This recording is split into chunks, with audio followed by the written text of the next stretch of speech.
नांदेड बिदर राष्ट्रीय महामार्गावरच्या जळकोट तालुक्यातील एककुरका पाटीजवळ 9 ऑगस्ट रोजी रात्रीच्या वेळी फटाक्याची वाहतूक करणाऱ्या एका ट्रकने ऑटो रिक्षाला समोरून धडक दिल्याची घटना घडली होती।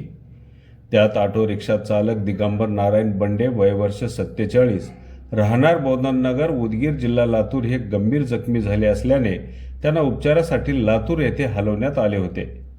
मात्र 11 ऑगस्ट रोजी ऑटो चालक दिगंबर नारायण बंडे यांचा उपचारादरम्यान लातूर येथे मृत्यू झालाय।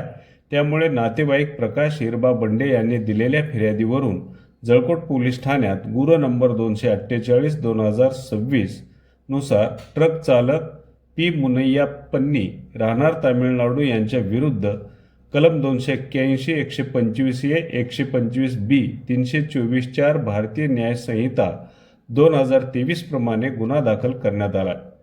अपघातातील फटाक्याने भरलेला ट्रक आणि ट्रक चालक जळकोट पोलिसांनी ताब्यात घेतले।